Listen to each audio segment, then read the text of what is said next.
we have this body. We wanted to have this body because we could think of all the pleasures it could bring, all the pleasures we could find by having a body. But it also has its drawbacks, one of which is that it leaves us exposed to cold and heat, other extremes in the world. So we want to make sure that we can make a distinction between the mind and the body, so that when the body is suffering, the mind doesn't have to suffer along with it. So when you're dealing with pain, you want to be able to see that the pain is one thing, the body is something else, your awareness is something else still. And to do that, you have to get the mind really concentrated, very still, to see where you make the bridge between these things.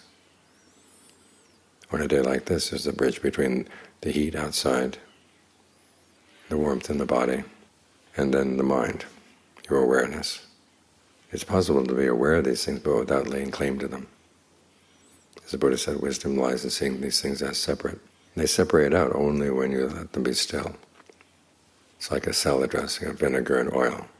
If you keep shaking it up, the vinegar and oil are going to be mixed all the time. But if you let it sit, they separate out on their own. Or like milk and cream. In the old days, when I was a child, we didn't get homogenized milk. They would deliver milk to the back door, and the cream was on the top and the milk was down on the bottom. Naturally, they hadn't provided a factory that would separate those things out. And as soon as you shook up the bottle, then everything got mixed. So make sure you don't shake your mind too much today. Try to keep it quiet. You notice what the animals do when there's heat. They hide out, and they're very quiet. They come out in the cool of the evening and the cool of the morning. But in the middle of the day, they know to conserve their heat, conserve themselves. So keep the mind still like that. There may be activities you have to do in the course of the day, but try to keep the mind as still as possible. If you find it going into thoughts of how hot it is outside, remind yourself, heat is a property of the body, of physical things, whereas the mind is something separate.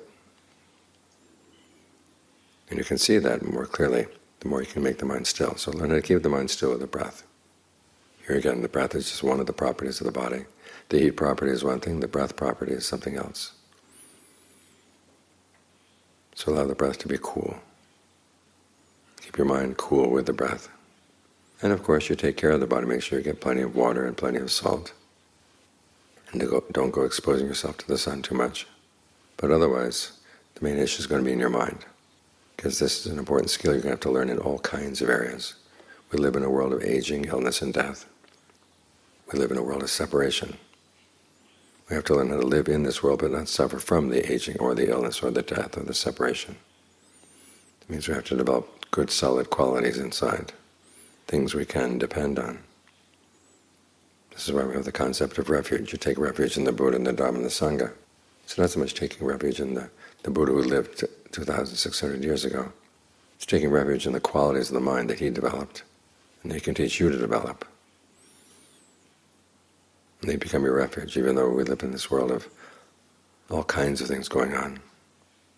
Still, we don't have to suffer. And we also don't get tempted into misbehaving the way a lot of other people are misbehaving. So there is that sense in which you're separate. There's a wisdom in seeing where we're interconnected, but there's also wisdom in seeing where we're separate. And part of being separate is having your own independent source of goodness inside, independent source of wisdom inside. That's someone no one else can do for you. But with proper training, you can do it for yourself. So the body is one thing, the mind is something else. The heat may affect the body, but the mind doesn't have to be hot.